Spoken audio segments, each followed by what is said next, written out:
Hi, welcome to another short film on metering. On a recent question that I had put forward about one of the metering films I've got on YouTube.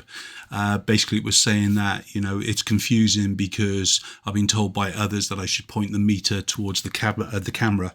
When we're talking about a meter, we're talking about, this kind of meter kind of thing, not the camera metering as such. Basically the same. This is the kind of the entry level model by Soconic, and then this is a little bit more advanced, but there's loads of them out there.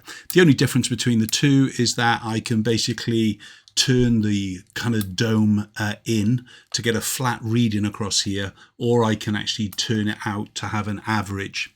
So just before we get going, if we were kind of saying that the camera that is pointing towards me now is where I meter this to all the time, basically what it does in the dome out, it's taking an average reading from the light coming in from this side and the shadow information on this side.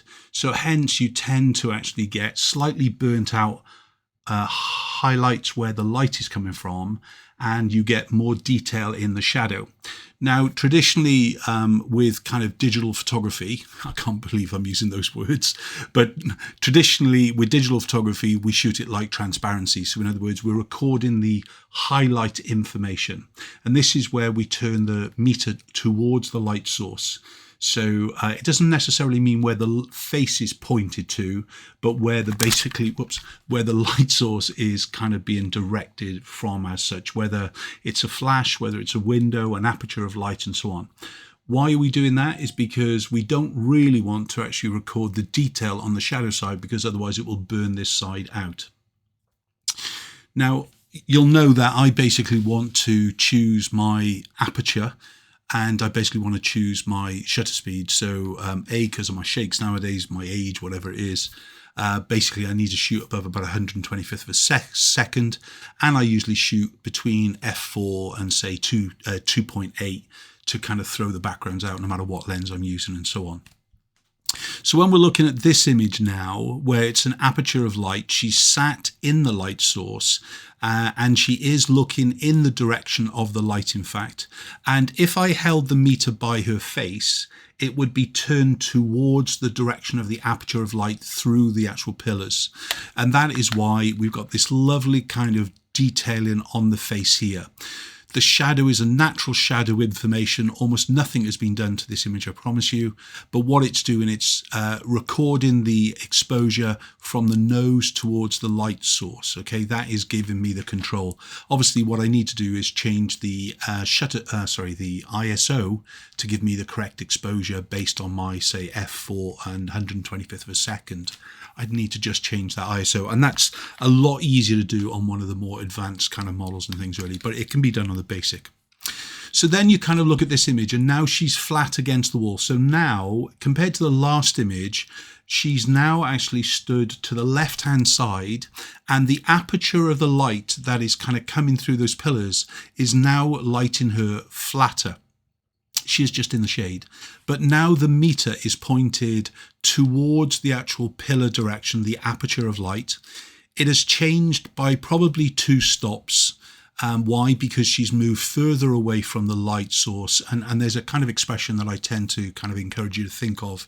It's that step stop. So every time she steps, around about 2 feet, 2.5 feet away from where she was when you made the meter reading, then basically the stop is going to decrease. So in other words, you'd have to open up the aperture, or you'd have to kind of more sensitivity on the ISO itself. So if it was by the pillar, let's say 100 ISO, by the time she gets over to this direction, she's probably going to be at 400 ISO. Then I can keep the shutter speed and the aperture exactly the same. Here's a good example of the kind of, she stood directly in the light. Now this is exactly the same as if I were using a speed light, in fact, where the light is being controlled in a very kind of straight aperture. So in other words, a direction, and you've got this very hard light source coming down the side here, and you've got shadow coming down the side. It is speed flash, I can tell you that now. However, it's to use the kind of the demonstration. If I was to meter towards the camera position, so in other words, put the meter by her nose and point it directly towards you, towards the camera position, all the side on the right hand side would be now bleached out by flash, or if it was sunlight, by sunlight. And the information on the left hand side, where it looks dark and everything else, it is dark, yeah, because obviously all the light is coming in from the side. You'd have more information here, but there would still be no light within the eyes, okay, no matter what. So the first thing is understanding the direction of the light, putting the subject's face in that direction of the light, and then obviously exposing for it. But as is, we've metered from the actual nose towards the aperture, towards the gap between the pillars, and we're measuring the amount of flash. Now at that point, of course, pretty much shutter speed has nothing to do with the exposure except if it equals the ambient light. So in other words, if my ambient reading without flash was, let's say, 125th at f4, basically when I add the flash on, it would illuminate more detail on the highlight side of the face, but it really wouldn't affect the shadow side of the face because it's already got a working aperture and there's already ambient light within the scene. When we introduce flash into a working exposure, obviously anything that the flash doesn't touch is going to be darker. There's going to be less information unless it's being bounced off a wall or off a reflector to kind of start to fill in the highlights. Or, of course, we can turn the subject's face towards the light more, which will naturally fill in the detail. Now we're working in the reverse. This is a very, very sunny location, but now we're using a top diffuser reflector. So it's a translucent material that diffuses the harshness of the light, which basically will kind of give us a softness to the harsh sunlight. The negative with that, the ambient light included light that is being bounced off the red paneling. You can see how red the actual color contamination on the face is. That's because the light in the scene now, as far as the exposure, is from the nose to the light source. Yes, you can see that because we've maintained all the detail on the highlight of the face, and obviously we've got detail in the shadow because the direction of the nose is pointing towards the light source. But because we've diffused all this sunny condition and we're so close to a reflective red wall, it's given us color contamination actually onto the flesh and things really. There's two images here just as an example. So I'm measuring from his nose towards the sunlight, towards camera right, as it were. Now, unlike the other pillars that we saw, basically the pillars are having no real effect or control of the light because he's in the open light source. He's in the open the sunlight. So from the metering, from the nose towards the light source, in other words, from the nose towards the 3 o'clock position as we look at him, basically is where we're metering from. And then we've got this lovely kind of catch light just onto the face as well, just actually on a little bit of the detail in here. We could always use the likes of a reflector as well if we want. But look, when we keep the same working exposure, but he turns his head away from the light source, you can see how in deep dark shadow that kind of area now has gone. So if we go backwards, you can see because he's turning the head towards the light source, it brightens the shadow area without changing exposure or anything.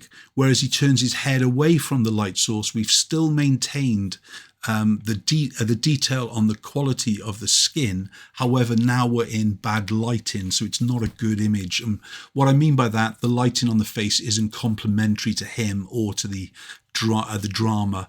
We can always get away with this image if he doesn't look at me. If he looks down to the floor or looks off to the side, you can get away with kind of parts of the face that are being lit. In this case, because the light is all coming in and it's lighting from the right, and if we're looking at him, his right side of the face as we look at him is all being lit. So in other words, the side of the face, the side of the nose, the neck, and so on.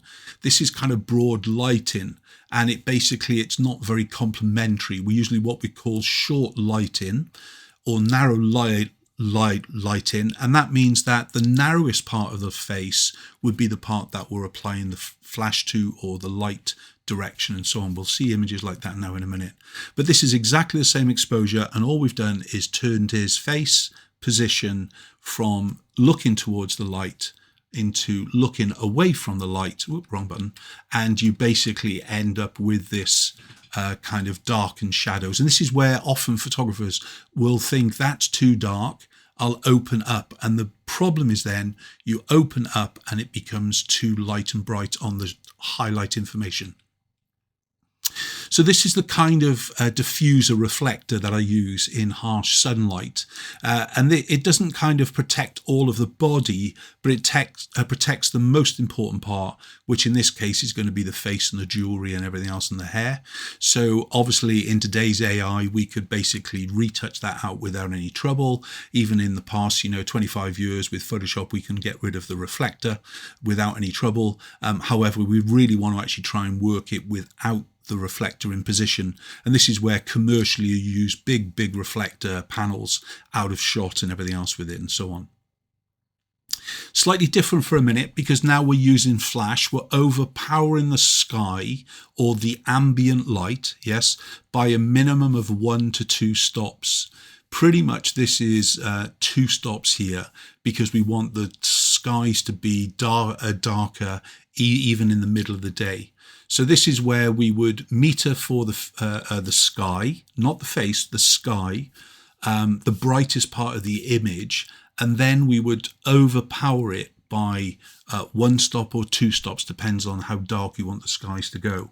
So obviously if you can't do that with shutter speed, because let's say your flash will only sync at 200th of a second and your flash is too far away to use the likes of the high speed sync setting on there, where the flash has less power across the distances, as it were, because of the high speed sync, it means that we'll then have to open up the aperture or close the aperture, depends on what you want to say, up to like from f4, we'd go to either 5/6 for 1 stop or f8 for 2 stops as such, and then you get the drama of the light.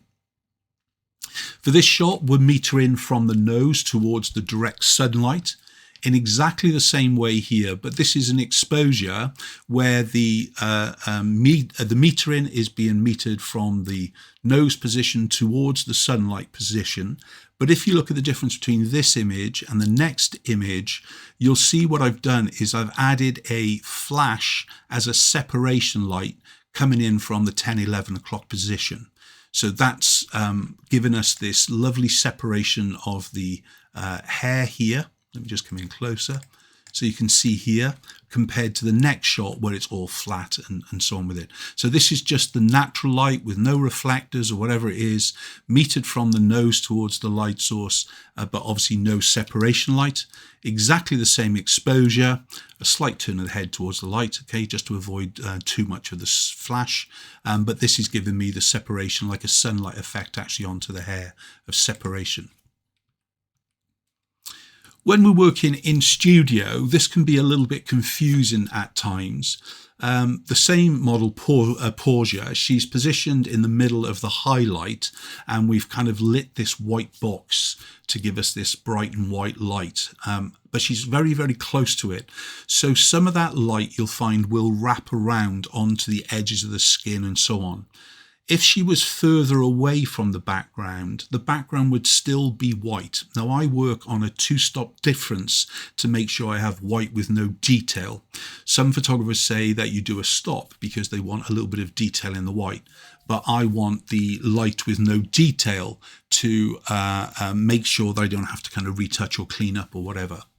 But if you look at the main light source here, you can see its angle in its position. So in other words, it's high. In fact, you could be much higher if I wanted it to, but this is going to light all the way down to the body because of the size of the softbox, the distance of the softbox away from the subject, and obviously the big soft edges that we've got of the softbox itself. So the physical size of the light is going to light the whole the subject. The closer I took the light to the subject, it necessarily wouldn't light the bottom of the legs and the feet and so on with it, except from reflected light would help lift the detail, but the exposure would remain the same. What I mean by that is that when I meter from the face towards this big softbox here, this is what I'm exposing for. If I move the light towards the subject, or I move the subject towards the light, I have to remeter again, because obviously the power is going to increase, not the physical power of the flash, but its distance to subject. And you can use as a rule of thumb again that step stop. So every 2.5 feet that the light either moves closer to or further away from will either increase by a stop or decrease by a stop. When we're working in this open light, shot for a kind of fashion designer, in fact, here I'm metering on the dress, so around about the waist level, and I'm pointing slightly upwards. So in other words, you could say I'm towards the camera position, but I'm not. I'm still towards the light source. But in this case, the light is coming from above. I'm going to tilt that light, a little bit confusing in the teaching element because you need to know what to expose for. But basically, I'm allowing a little bit more of the highlight coming down because I need the detail on the dress itself. Whereas for the same fashion designer here, the lighting can be exposed for in the classic way. In other words, from the nose towards the light source will maintain all of the detail across the dress, and basically will include all the kind of the shadowing from the stitch work or from the creasing into the kind of the production wagon, whatever it would be. But look at all the detail here across the white. It's kept it all. In fact, we have to retouch this out. In fact, it's that good. But look at the quality of the light on the face. As a rule, it doesn't matter if it's a portrait or a subject or a rock on a beach, okay? If you think about there's different planes. So if you look at your subject, whether it's a shoe in a studio or basically a rock on a beach, or in this case a model in a window, we're looking to light the 5 planes of the face, the main part of the subject. From that we'll get our working exposure, and these are of course all based on 18% grey to give us a tonal range that is controlled. And then what it's being, by exposing that, we've exposed for the highlight, and then it's allowing the detail to go across. So again, when you're in kind of locations like here, where the light is bouncing all around the kind of the turret of the old the lighthouse, really the exposure is basically from the nose towards this direction again, because the light is all coming from behind. We might have to add a short reflector into here to just bounce in some of the detail as well. So when I'm stood in the doorway, and the doorway is the only light to light the subject, like in this photograph, basically the meter would be on the back of the dress, pointing back towards the camera position, which is basically in the light source, and that's where we get the working exposure. So as a kind of a working rule, if in doubt, use the meter from the nose kind of proximity towards the light source. Okay, all the light for me here today is coming from a little light just out of shot, just on my right hand side. So to get my correct exposure, I would point it towards the actual light source, and then I would adjust it to kind of get my working exposure with it. So this is working against the light. This is probably when you're using in-camera metering, especially if you're in an auto mode, you might get in different exposures across the kind of the series of images. Whereas when she's in the sunlight, the same thing applies from the nose. In this case, it can go towards the camera position. When we're working on the beach like we are here, from the nose towards the light source, which is behind her. And if we were to kind of look at the kind of the clock, the light, the sunlight is coming in from about the 1 o'clock position and things. And then when we zoom in close, we can see the beautiful control of the detail in the highlight. Remember, that's really what I'm trying to expose for. So when the back's against the light, we can point the meter towards the camera position. When the kind of the subject is in the light source, we need to meter it towards the actual light itself. So just apply those kind of the basics. With this meter, you have no choice, but the kind of the dome is on. It doesn't come with a flat disc, I don't think, anymore. You definitely don't want to have this open here, which is the sensor, without anything on there. Okay. If you kind of got one of these, it's an old one. It comes with a plastic flat disc. There's an option to fit that over the top. And remember, as I was saying to you before, that would be the same as me dialing in my dome here, which would actually be the same thing.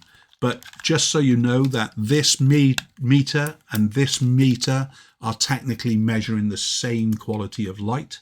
Just one will give you a little bit more accuracy or a little bit more tools for you to change the way that you work. But you really want to actually avoid from just kind of pointing the light, the meter towards the camera position, because then you're going to get inconsistency exposure depending on the position of the light. See you next time. Bye-bye.